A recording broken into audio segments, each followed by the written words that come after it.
Thank you everyone for coming. I'm glad so many of you could make it because I know it's hard and you're all very busy. So last time we had an ERP update was probably about October or November when GFOA came in. If you don't know who they are, I'll explain it in a minute.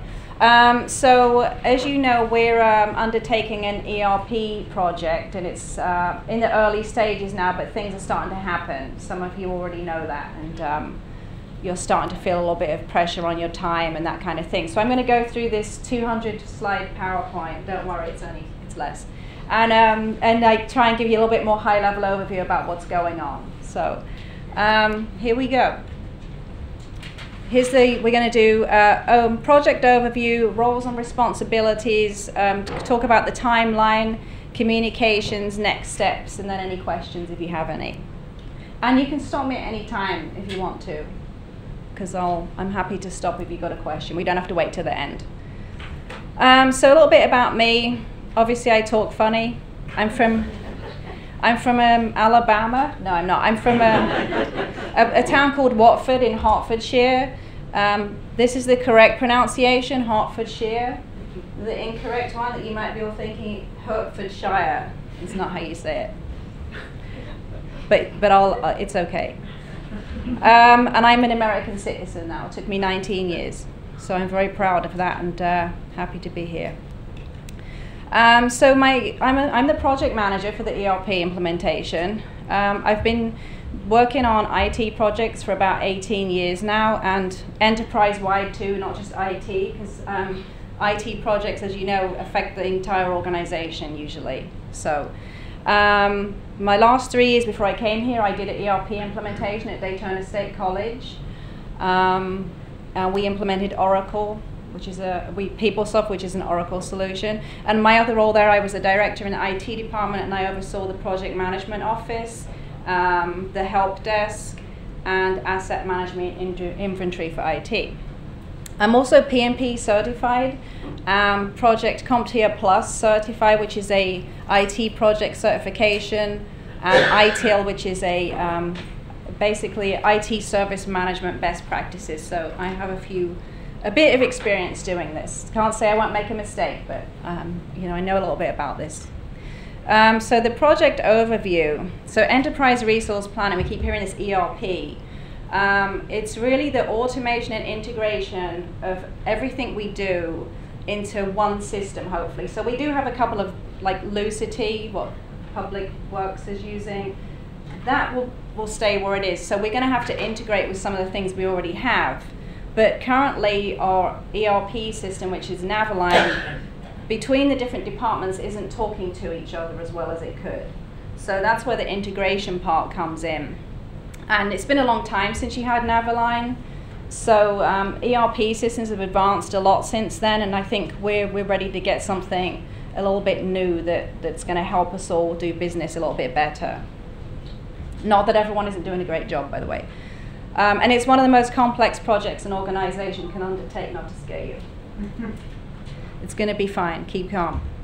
So why are we doing this? Kind of like what I said, we've outgrown the current system. Things have moved on and become more complicated, and what we have now just isn't really doing the job, and it's making a lot of people's job more difficult to, you know, spreadsheets, you can't get the reports that you need, there's multiple entry, manual entry, it leaves room for errors, and you know, one department can't get from another department what they need. So this is going to be the launching pad to get us into that place where we might be able to operate a little bit more effectively than what we're doing now, because there's a lot of people working really hard on things they probably shouldn't have to be spending so much time on. And so if you have a more effective system, those people can actually do some of the things that they might be supposed to be doing and work a little bit more on strategy and planning and all those good things. So the guiding principle here is this is an opportunity for business process improvement. This ERP system is not going to fix the problems. There's problems in any organization, and I kind of hear it over and over again, oh, ERP is going to fix that. So I don't want you to be under an illusion that it will, because it might not. What you have to do first is try and get the business processes straightened out before you slap in a new software on top of what we already do. is not going to change anything. So what's the point of taking everything we do now exactly the same way and putting it in a new software? You might have like a nice new interface to look at, but you're still going to have all the same problems. So there's a lot of work has to go in the background. The expected results, you're going to have improved efficiencies, integrated system, paperless processes. I know it's going to be hard to let go of. An elimination of shadow systems. Let it go. Let it go. Shadow systems are things like keeping spreadsheets and your own kind of little systems so that you can do your job. And they came about because people had to find a way to do their job because the current system isn't helping them do it in the right way. So they're spending a lot of time, and then of course everyone's working in their own separate way and doing things a different way. So that's what I mean by a shadow system. And those are going to be hard to let go of too. But we're going to find them and eradicate them. No. That's going to be fun. That's the fun part. So we're going to reduce and eliminate the dependency of multiple systems and manual processing. There's enough about that. I think you get the gist. So GFOA, we talk about them a lot, Government Finance Officers Association. They've been around for a long time, and they know like some best practices for how government finance systems work. And so they've looked at our current processes. Some of you were in those sessions. Some of you don't know why you were in them. It's okay, because I think everybody learned something. Some people stayed in them when they didn't have to, which I was very impressed with.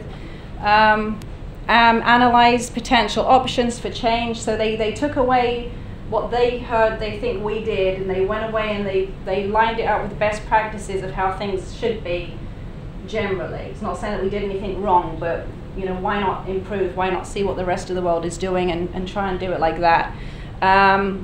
They have updated the maps that we gave them, or what they developed when they were here, and they have given us a future state, what it could look like and what it should look like. So let's not get bogged down in the maps that the current maps they did. I don't want to spend too much time worrying about if we got a box in the right place for how we currently do it. It's good to have things correct, but let's focus on what they're recommending, which is the future state. I'd rather put the energy into the future state maps and work from those. Any questions so far on anything I've said? Okay. So what they looked at was accounting, treasury, asset management, budget, procure to pay, utility billing, HR, and payroll. And out of those, we have 13 process improvement teams. So each one of these areas has its own team now going to be working on that. And each one of those teams has about 4 or 5 processes. Plus we do hundreds more. This is just the main nuts and bolts of what we do. They want to get us stood up with a good foundation on our finance and HR systems. And each team has multiple recommendations to review. So, you know, GFOA, as well as doing the maps, they did a write-up, and there's like maybe 10 items in each write-up saying we're maybe going to not do requisitions on paper, and the end user will enter the requisition straight into the system, for an example. But that's easier said than done, because maybe there's like 25 reasons why we currently do it that way. And we need to investigate those and make sure we're not kind of crossing any boundaries, or does there need to be a higher level decision somewhere, make sure everybody understands the change and why we're doing it. So that's kind of a lot of work for those groups to try and pick through all of these recommendations and take them to the next level. So here's kind of an example. This is not us, so don't worry, no panicking needed, of what like a current map might look like. And then when GFOA came in, they're noticing where there may be an area for improvement, so mainly manual approvals. So this is where I heard a lot when I went around and talked to all the department heads and all the staff. Something that came up over and over again was how many people have to approve everything. And of course it's paper, so the paper gets hung up on somebody's desk, and then nobody knows where the piece of paper is. And really that's an organizational constraint that holds things back. So, you know, a chain is only as strong as its weakest link. That is a weak link that they're kind of helping us identify. And then they're going to help us come up with a solution to try and fix this. But really, will an electronic solution fix that approval chain? If there's still 7 people have to approve it just because you put it on electronic, Is it going to be any quicker? Is the same people going to sit on the thing and not approve it? So the point being, it won't fix people problems or that kind of thing. So we might have to look at cutting down on the amount of people who have to approve things. Why do that many people have to approve it? Maybe it should only be 3 people. And then that will cut that down. So that's just an example. And there's many more of those type of things. So I did this drawing. I'm very good at drawing now. So on the left is the current state. That's kind of where we are now. And then on the right is the future state. In the middle, I think, is a lot of uncertainty. So we have to get from there to there. And I think the teamwork, the technology, best practices, organizational change and leadership is what's going to get us there. And it can't be me. I'm one person, and it's all of our project. It's not my project. This is an organizational wide project. So we're getting a lot of people involved. So this is where I think we might be. We might be on the unawareness and denial. And that's not a bad thing. Okay, this is normal. Don't feel bad. I think unawareness it's a big project to wrap your head around. You know, no matter how many times I could do 3 or 4 of these, it takes a long time for this to sink in and to understand it. The denial, it might be, you know, this is when you think this isn't going to affect you, and like, hey, I don't need to be at that thing. This has nothing to do with my department. I don't even look at that thing.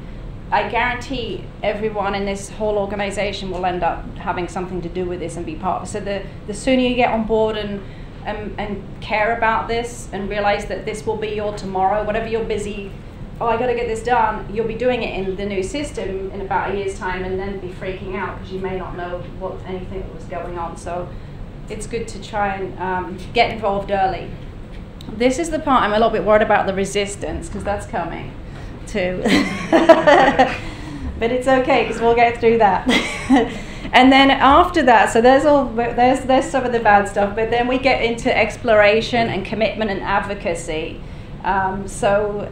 These things are coming too, and I'm not saying everyone's resisting and denying. Don't worry about that. But yeah, and then advocacy is when the change is seen as an opportunity, and you have like leaders and change agents and people who are really excited about this, and you start having the training, and everyone sees some of the benefits of this. So this is kind of a little cycle that we will go through. Roles and responsibilities. Project sponsor, look at these lovely pictures. Jake, he will convey the project vision. Now he's paying attention. Provide project support and guidance and help with overall decision making. And Alan, he's the project director. He's going to support the project and help secure resources and provide some overarching guidance where needed. Does that sound good? You okay with that? Picture of it, yeah. Yeah. Well, I just said yeah. So this is me, project manager. I'm responsible for managing the project and communicating with the stakeholders. The stakeholders is, did I spell something wrong? Oh, it's coming.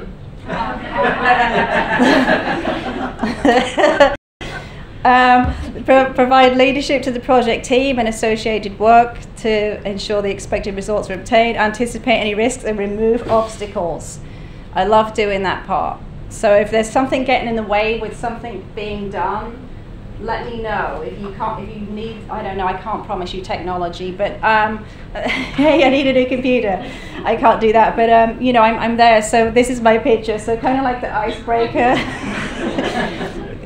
going through to help this ship navigate through ice-covered waters and provide safe waterways for other boats and ships. So hopefully my job is to kind of open up that passageway. No, there is not a picture of me. But I'm here to help, so that's my job. I'm full-time on this project, so don't hesitate to contact me. The main peeps, the 13 pit crews, 1 selection committee and 1 steering committee. And somebody's in the driving seat there. I don't know who that is yet, but we'll find out. So process improvement teams, and you saw I had those 13 processes we talked about earlier, 13 process improvement teams. We've kind of navigated through the names now, so we know who everyone is. I'm not telling you this second because that's something for your boss to talk to you about. But basically, this is really important. This is where this is a big organizational change, because the PIT crews, process improvement team crews, are going to be empowered to position the city for the upcoming ERP implementation. So those people who do those jobs, there's like your power users in there, your subject matter experts. They're going to get together and start meeting and take the GFOA recommendations to the next level and work on how they think this system should be and look going forward. So there's a little bit of power being given up and given over to the people who do the jobs. So I think that's a very important thing and maybe a bit of a change to what has occurred. They're going to look at policy changes, serve as change agents. So if you're on one of those process improvement teams, you are a change agent. You're a leader and a champion of the project. So if you're in one of those meetings and you're miserable, because it's going to be some difficult topics sometimes and it's going to get rough, don't go back to the whole department and go, yeah, this sucks, this thing, because in about 6 months after that, you're going to have to sell it to them. It's the best thing ever. So you don't want to start going down that path because you really have a big, I mean, it's okay to be miserable sometimes, I'm not saying that, but if you can just try and say, yeah, it's tough, but we'll all get through it together, there's leadership opportunities there for the people on the process improvement teams.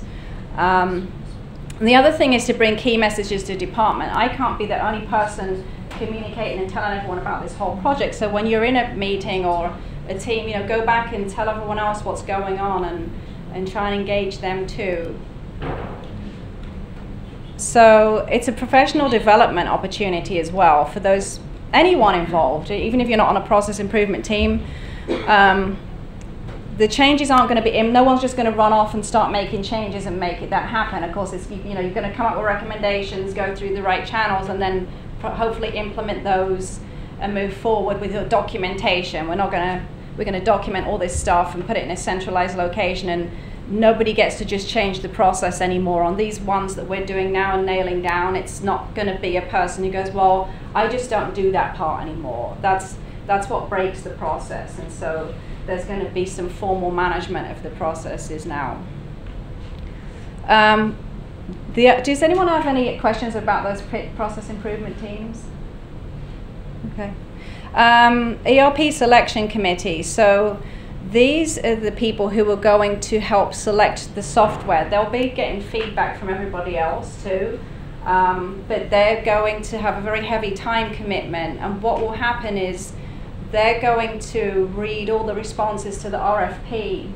Hopefully we'll get a good response, maybe 8 or 9, and those can be hundreds of pages long. So the selection committee is going to have to read through all of those, and then they're going to have to sit through about 3 weeks. Well, have to is not the right word, because I would love that.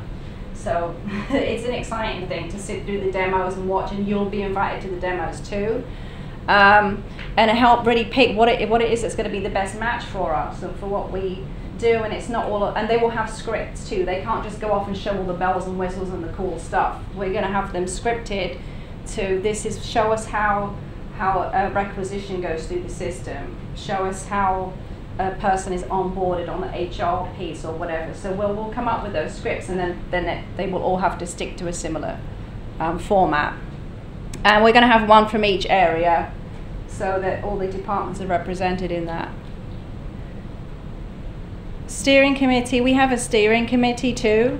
The steering committee meet once every 2 weeks, and they just kind of provide a little bit of overall guidance and direction to the project when tough questions come up, or I kind of make sure that they're involved and that they know what's going on. So it's Laurie, Tim, James, Jamie Miller, Tracy, and Alan, and myself. I'm a non-voting member by design. So that's your steering committee, and you can reach out to any one of them too if you have concerns. I'd rather you contact me, but I'm not saying you shouldn't contact them either. But project timeline. This is up to the contract being signed. So this project is going to be about 3 years long, but we don't know until we get the contract signed what the timeline is after that, because different software implementers and vendors have different methodologies. Depends on the, what kind of software we get and the delivery mechanism, which basically means cloud or on-premises. I'm going to go into much that at the moment, but so there's a lot of variables that can happen with who we pick and how long this can take. But here's where we are now, is up to RFP. I hope you can see that. Yeah. So the purple up here is gathering requirements and developing the RFP. That's what we're doing now. This green is the process improvement teams. They're going to start meeting weekly and start moving through this stuff. Here in April, the city's going to start evaluating the proposals. So we're releasing the RFP on the 19th of March.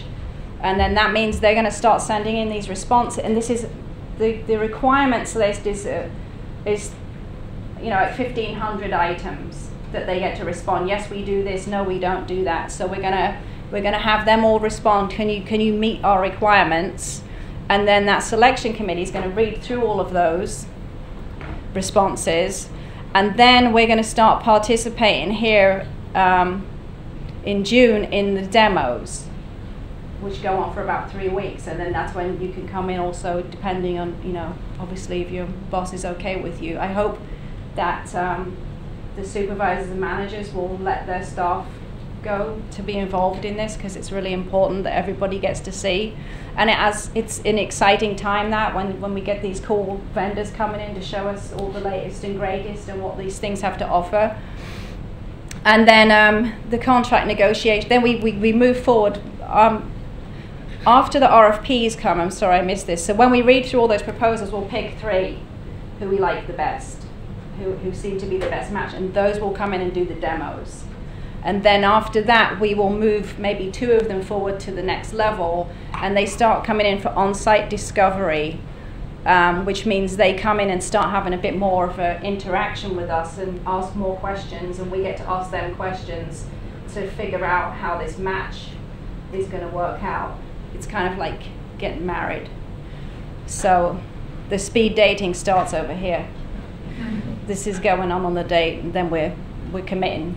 So by the time we get to the contract negotiations and have selected a vendor, should be in about October. And then soon after that, a software company vendor is going to show up and start saying, how do you want to do this? And they're going to want to sit down with, for example, the payroll lead, not to scare the payroll department, but it's going to happen. So they're going to come in and say, hey, we need you like all week, because we're going to build your system now. This is how we do it. This is how it works. How do you do it?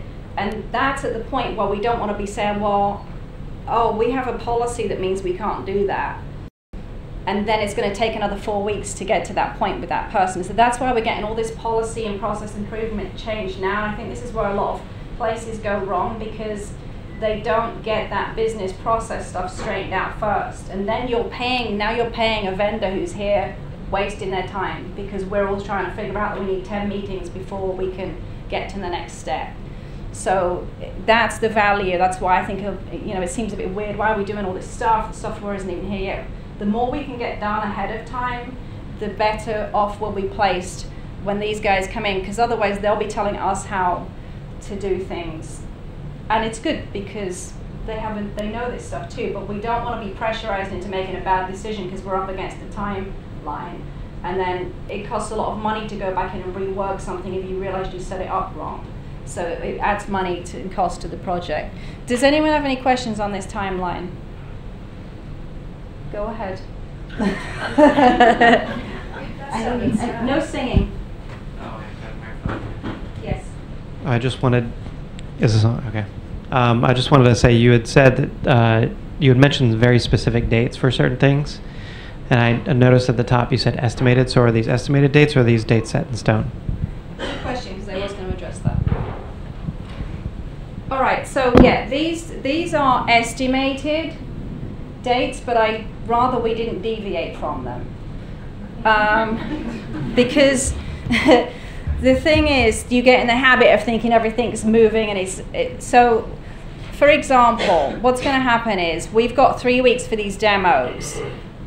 and maybe one of them is going to say, we can't come that week because these guys are so slam busy making so much money everywhere, they can't come to everyone when they, so we might have to be flexible, but some dates are not flexible because these, I haven't put dependents on here, dependencies, but you know, one task slides, the rest of them slide. So it's why, you know, and it's important to try and meet the deadlines and have something to go by. I don't want to move this around too much. We can if we have to. We don't want to, you know, strap the organization. We worked around with finance and other departments too to make sure we kind of fit this in with good timing. So these weren't just dates we plucked out of the air. Plus we're working with GFOA and when they can come and help us. So there's like multi-organizations here and multiple departments we're trying to navigate through and make the best timing for. So yes, it was a good point, Alan. There is some flexibility, but I don't want us to get in the habit of thinking everything's movable because it'll add on the timeline eventually. Communications. Okay, so there's an external facing website for the public to see, Port Orange/ERP. We have the Port Orange SharePoint. So when you're in your main SharePoint, you know the Port Orange SharePoint site you go to get to executive time and all that stuff. At the top, there is a item that says collaboration sites. And if you drop that down, there's an ERP project site. I'm actually going to put a button on the main, I'll ask James for help putting a button on the main SharePoint so it's easier to find the ERP site. But it's going to become like a go-to place to go and see what's going on, and I'll put files in there and timelines. And if you see something out of date, let me know. Don't just sit there saying this project manager sucks.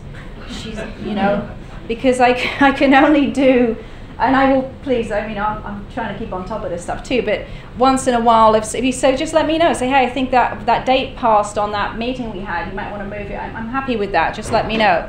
The pop emails, I'm going to start adding a little bit too. Project emails, the Port Orange Peel newsletter, meetings, pit crews, steering committee, and city manager updates. But all employees have got to be involved in the communication too, to share if you hear something, and at department head meetings, if something comes back, go back and talk to the department about it. And I need feedback too. I don't want to just keep spitting stuff out at you, and if it doesn't make sense, give me a call. Don't sit there going, I don't even know what the heck this is. So just call me up. I'm very open door office. Call me, I'll come to your office, I'll come and meet with your department. If there's a specific group of people you want me to talk to or something, I'm very happy to do all of that stuff. And if you think of something, if you hear rumblings, like, oh, nobody knows what this means, just let me know and we'll figure out a way to help them know what it means. So I'm very big on that whole piece, and we'll be doing a few more. I mean, not to bore the pants off you all, but we will be doing more of this stuff. So you know, thanks for coming and listening to Dave, and also we're recording this, so I think I forgot to tell Corey to press go. Hopefully he figured it out. if he hasn't figured it out by now, we've got a problem. Next steps.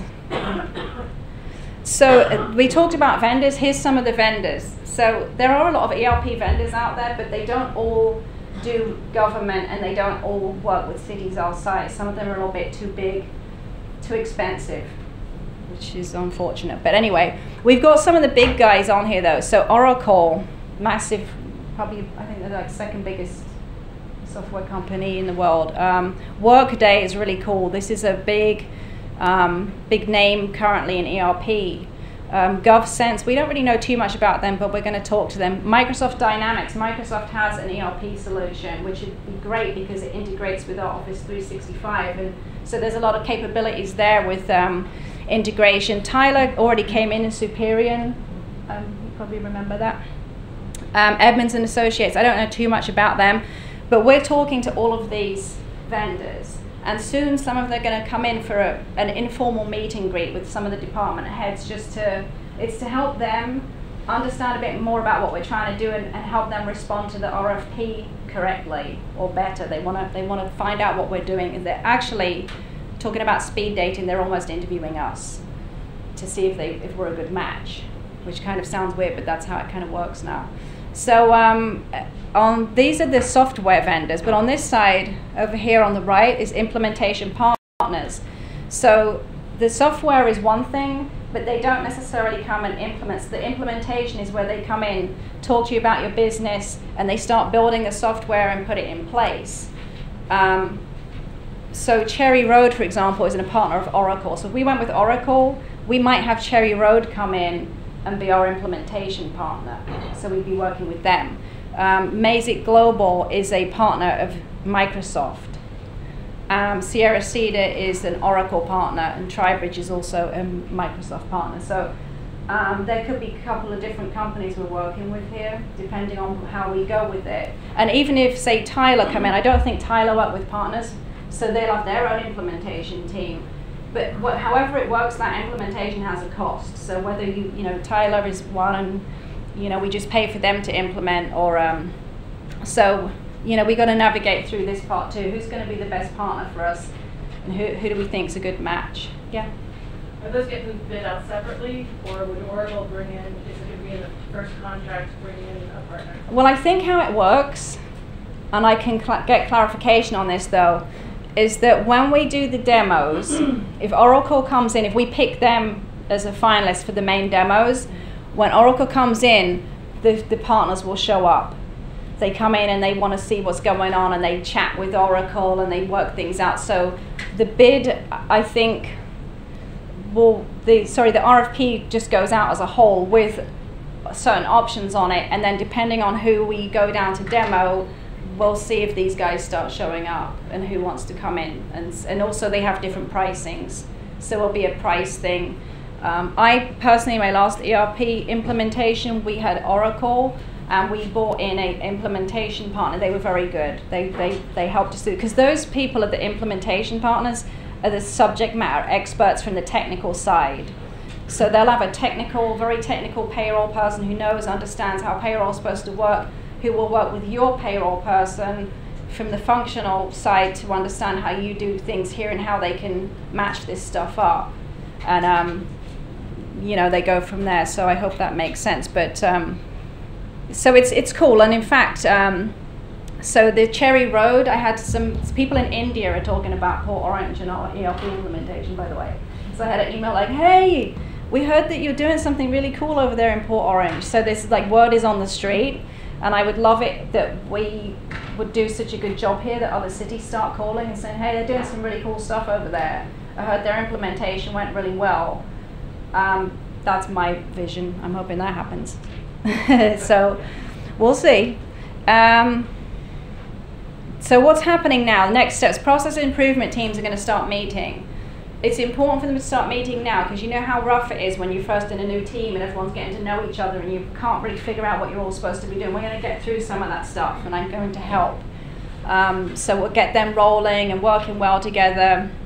They're going to review the GFOA maps and recommendations. The land file cleanup is continuing. I'm sure that some of you have run into issues with the land file and some of the data in there, and we've got a plan, and Tim and his team are working very diligently on cleaning up that land file, which is nobody's fault why it got like it. It's just years of data going in. But that's a big part. We can't have bad data going in this new system, because we'll still run into the same problems. We're reviewing the requirements. The legal department are working on the RFP with GFOA. We're preparing for this implementation, and organizational change management and communications continuing. How will this affect me? So you might have a new way of entering a requisition, which will be like lots of people will be involved in that. You might be on a process improvement team. You might be part of a side project. If something pops up out of one of these process improvement teams, there might be a side team set up to get through some work.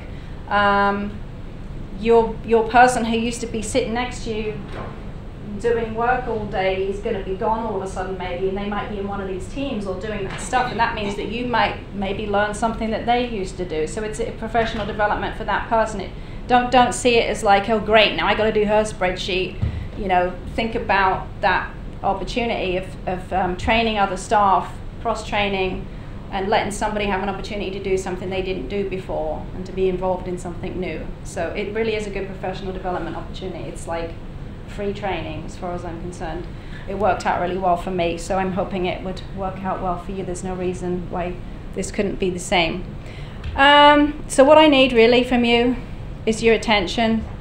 Thanks for the attention you've provided in this one. But you know, when something ERP comes out and you see ERP on an email, try not to skip past it. And you know, it is important and it's going to affect you. And the only reason I'm saying it is because later on down the line, it could really impact you in a good way. But in try and stick to the deadlines. I don't put them out there for fun. It's because they have that knock-on effect. So if I don't get, and I realize everyone's busy, so it's okay, but sometimes if I don't get the thing I need, I can't move on to the next step, and then it has a bigger impact on some of those bigger timelines. So I don't want to have to, I'm not a whistleblower necessarily, I don't want to have to do all that. I hate to keep reminding and annoying and badgering, but I probably will.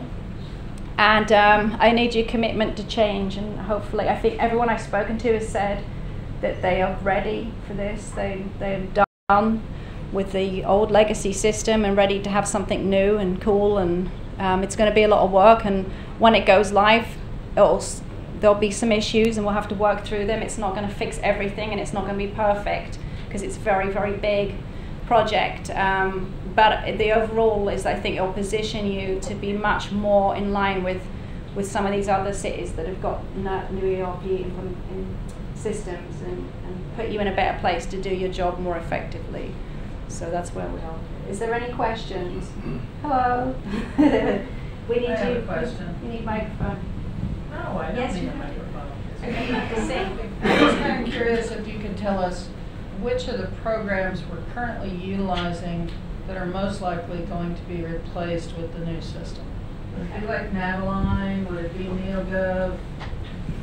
Okay. Did you all hear Lynn's question? No, up here in the microphone just in case. Lynn had a question. Right. So Lynn's question was that she, and it's a bit of a heavy loaded question. I don't want to start scaring people too much with the answer, but okay, so one of the things GFOA, she asked if, what systems might be going away and replaced with the ERP. We don't know all of it yet because we don't really know. Some things may stay because they're actually working okay and the ERP didn't really have that functionality in it. But yeah, Navaline this is going to replace that mainly. But what GFOA are doing, and myself, and also with the IT department, we've created an inventory of systems. Everything we have, electronic, some of it's even a spreadsheet. It doesn't matter, those things are still a system.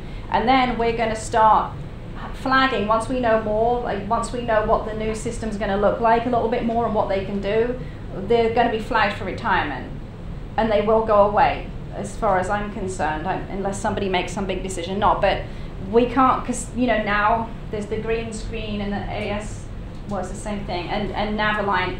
To keep them all, and there's going to be some resistance, but they all have a cost associated with running them. You know, maintenance cost and people maintaining them and people using them. And if you keep them alive, when the new one's up, people will revert back to that, you know, using the old one too. So we don't know the answer yet to that, but that will be communicated and you know, decisions made on that.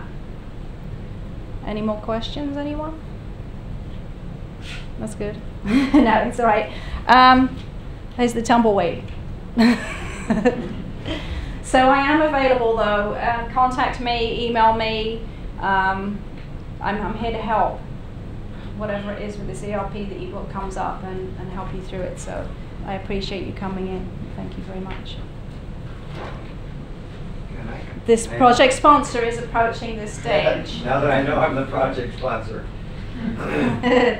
A couple of things that Jane mentioned that I want to reiterate, if I can find the slide. Oh boy, here we go, that's a build.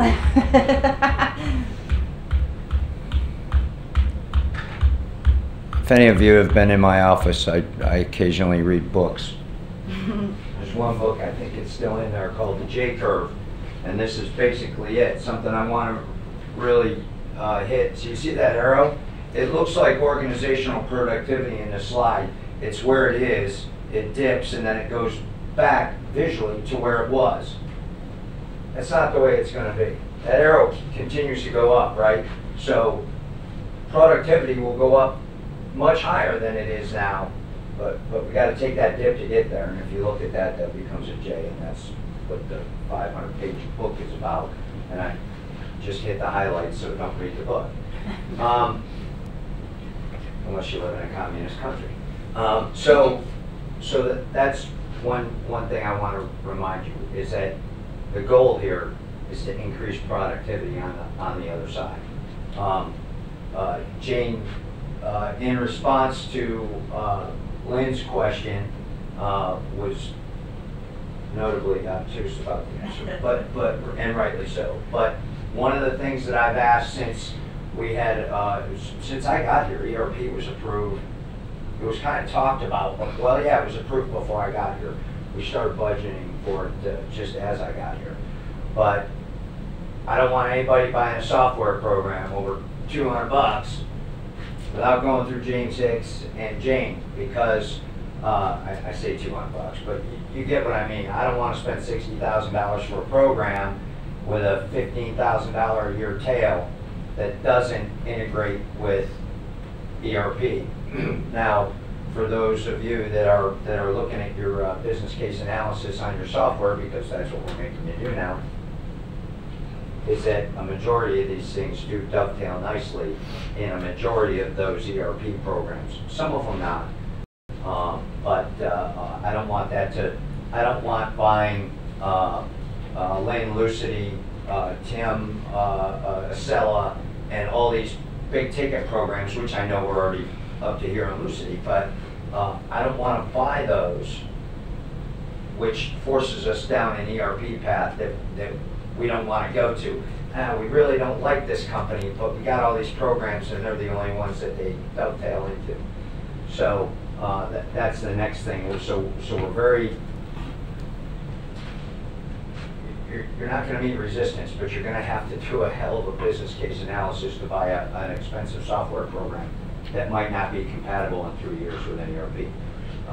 Last but not least, she talked about these little systems, these little spreadsheets.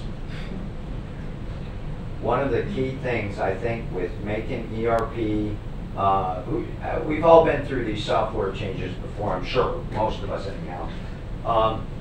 If you try to make a software program do what you used to do, then that's, we're kind of in the wrong place. What we're doing now ain't the way we want to do it. So let's not buy a multi-million-dollar software program and go, make it do what we used to do, because that's what we're comfortable with. You got to look at what they're doing and go, 90% of that I can live with. I went from Lotus Mail to Outlook. And we got Outlook, I was like, not happy. I'm not going to do it. I'm going to use Lotus. I'm going to figure it out. Does anybody remember Lotus Mail? I lived on that, so I couldn't, I was like, this Outlook is so, it doesn't let you do stuff. The other one that I told Jane about, and some of you others, is Calendar Creator Plus. When the Navy said you can't use that anymore, I was like, nope, I'm going to go home and do all my work at home on my personal computer. Now, I don't have the floppy disk anymore, but if you look at an old version of Calendar Creator, you're like, that is so awful compared to Outlook, and you can never share it again. You download it and export it as a CSV file. So it's just a mindset of change. You got to be willing to change. But the database, I don't know if Jennifer's here, but the land file, the database, we have to be operating off one big general database. The second you take a database, bring it onto your desktop, and start manipulating it and changing things in there, and not uploading it back to the master database, is the second I go to get a piece of data, stand up in on my seat and go, no counsel, I got the data, it says this. And you're watching at home going, oh yeah, I updated that yesterday. Oh, he's way wrong. And I don't know, because it's on your desktop, not on the master database. Or somebody from finance bills somebody wrong, or somebody from the appraiser's office appraises somebody wrong. It's got to be the master database. And a 98% solution in the master is better than your 100% solution that you're not sharing with anybody. So keep that in mind. I know, there you are. I know right now that everybody has their own workaround. I get it. Somebody showed me green screen once. I get it. Apparently I go to Navaline once in a while. I close my eyes, press a few buttons, and people smile, right, Julie? So, okay, it's a little more complex than that. But it is small. Navaline is very small on my surface for those of you that work it. I have to get a magnifier out. But we want to move forward, but we have to have all the right data in there. It has to be standardized, or as standardized as it can be for each department. So when somebody looks up, they see the same thing they see when Bobby does it, and when Jimmy does it, and when Graham does it. It's all different departments, same information, which we've done a great job of, but I think it'll be better in the ERP. But the key is that one database. And it may come, and Jane and I have talked about this with Alan before, it may come to we have to hire a database manager or two to keep that stuff juggling.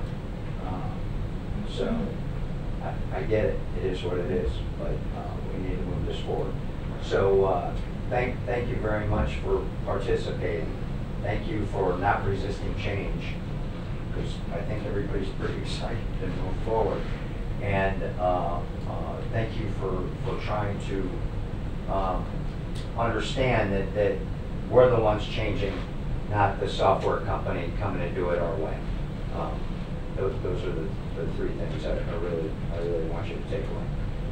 Anybody have any questions for, what am I, the project sponsor? Yes.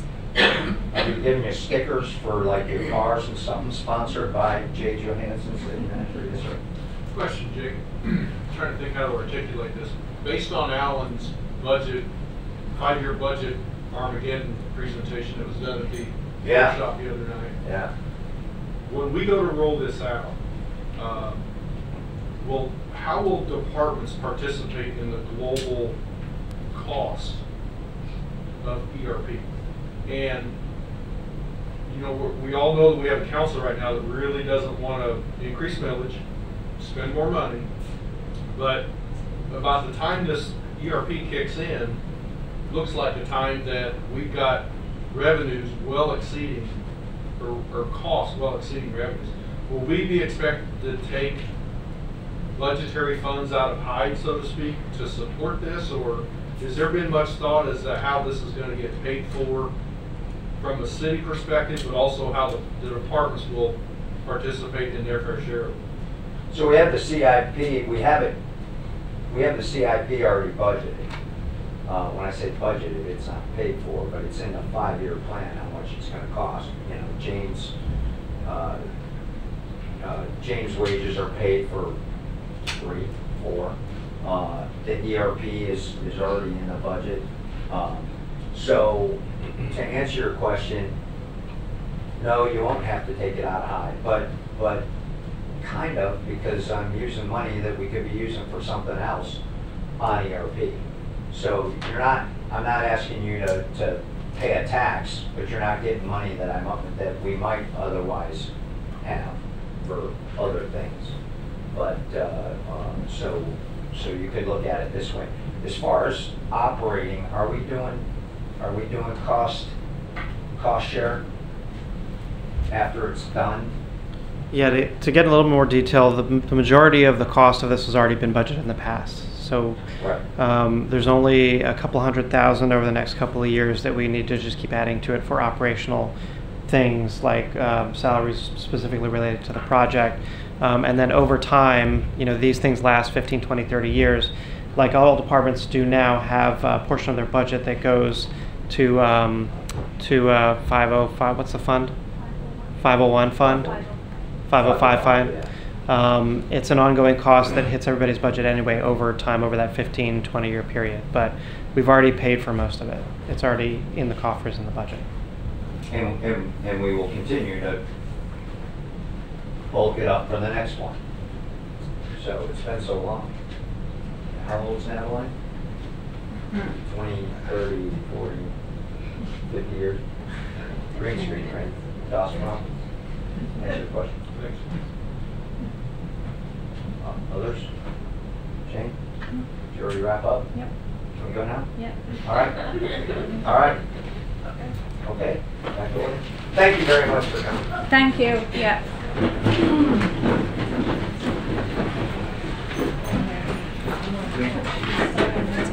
They turn the recording off when I start talking. Right?